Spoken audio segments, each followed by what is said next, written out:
پیارے بچوں، 11ویں جماعت کی اردو کی کتاب گلستان ادب میں شامل سبق ہے طنز و مزاح۔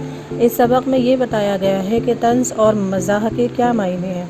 اردو ادب میں اس کی بہت اہمیت ہے۔ طنز کے لغوی معنی طعنہ کے ہیں۔ طنز کرنے کا اصلی مقصد اصلاح کرنا ہوتا ہے، اس کا مقصد کسی کو تکلیف پہنچانا نہیں ہوتا۔ مزاح خوش طبعی کو کہتے ہیں۔ بہترین مزاح وہ ہے جس میں پھوہڑ پن نہ ہو بلکہ لطافت اور شائستگی ہو۔ اردو ادب میں طنز و مزاح کو عموماً اظہار کا ایک ہی اسلوب سمجھا جاتا ہے۔ حقیقتاً ایسا نہیں ہے، دونوں کی پہچان الگ الگ ہے، جبکہ اوپر کی بات سے واضح ہو گیا ہے، یعنی کہ دونوں کے معنی جب ہم نے دیکھے تو دونوں کے معنی الگ الگ نکلے، لیکن اردو ادب میں ان دونوں کو طنز و مزاح کو ایک ہی اسلوب بنا لیا گیا۔ البتہ یہ ضرور ہے کہ اردو کے بیشتر لکھنے والوں نے طنز و مزاح کو ایک ہی دھاگے میں پرو کر پیش کیا ہے، اس لیے دونوں کو ایک ہی سمجھا جانے لگا۔ اردو ادب میں طنز و مزاح کی روایت بہت پرانی ہے۔ 17ویں صدی کے آخری دور میں جب دلی کے شاعر اردو زبان کو شعر و شاعری کے لائق نہیں سمجھتے تھے اور فارسی میں اردو کے پیوند لگا کر تفنن طبع کے لیے کچھ کہہ لیا کرتے تھے، یعنی کہ خوش اسلوبی کے لیے کچھ کہہ لیا کرتے تھے، تب طنز و مزاح کی ابتدا ہوئی۔ اسی زمانے میں جعفر زٹلی نام کے ایک شاعر گزرے ہیں، جنہیں اردو طنز و مزاح کا پہلا باقاعدہ شاعر کہا جاتا ہے۔ جعفر زٹلی کی شاعری میں طنز کا عنصر زیادہ ہے اور ان کا طنز بڑا دل دکھانے والا ہوتا ہے۔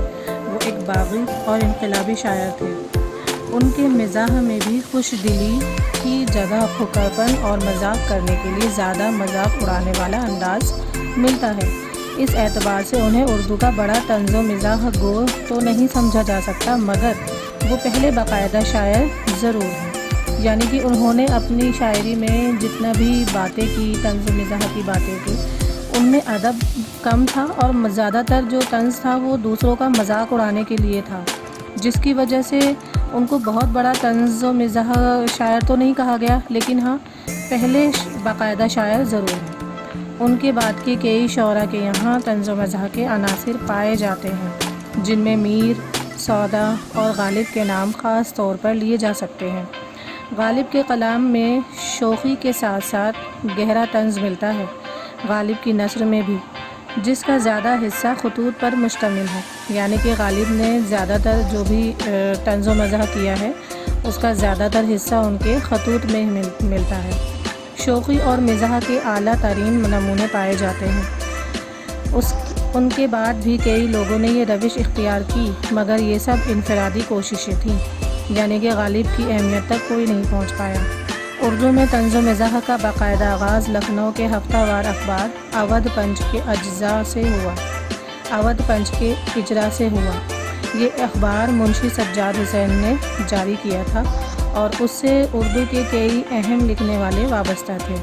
طنز و مزاح کی تاریخ میں شاعر کی حیثیت سے اکبر الہ آبادی، مجید لاہوری، ظریف لکھنوی، سید محمد جعفری اور دلاور فگار کے نام سے مشہور ہیں۔ نثر نگاروں نے منشی سجاد حسین، پنڈت رتن ناتھ شرشار، عبد المجید سالک، چراغ حسن، حضرت رشید احمد صدیقی، شوکت تھانوی، فطرت بخاری، مرزا فرحت اللہ بیگ، مرزا عظیم بیگ چغتائی، ملا رموزی، ابراہیم جلیس، کنہیا لال کپور، فکر تونسوی، ابن انشا، کرنل محمد خان، فرقت کاکوڑوی، تخلص بھوپالی، مشفق خواجہ، یوسف ناظم اور محبتی حسین کے نام معروف ہیں، یعنی کہ یہ سبھی نام جو بھی آپ کو بتائے گئے، یہ طنز و مزاح کی تاریخ میں یہ بہت بڑے شاعر اور افسانہ نگار، مضمون نگار، یہ سبھی اس میں شامل ہیں۔ یہ سبھی بہت مشہور نام ہیں جنہوں نے طنز و مزاح کو بہت آگے بڑھایا۔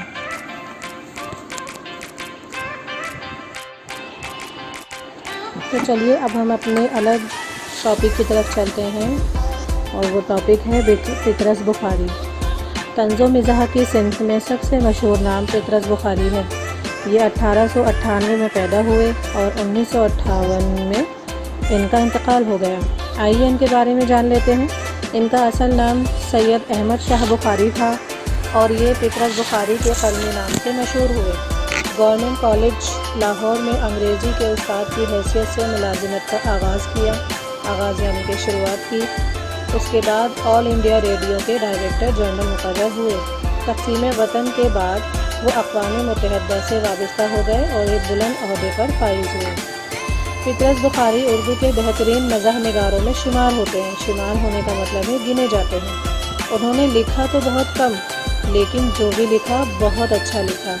مضامین پطرس 10 مزاحیہ مضامین پر مشتمل ہے، لیکن معیار کے اعتبار سے اردو طنز و مزاح کی تاریخ میں اس کتاب کو ایک بلند مرتبہ حاصل ہے، یعنی کہ اردو ادب میں اور اردو طنز و مزاح میں معیار کے اعتبار سے یہ کتاب سب سے زیادہ بلند مرتبہ رکھتی ہے۔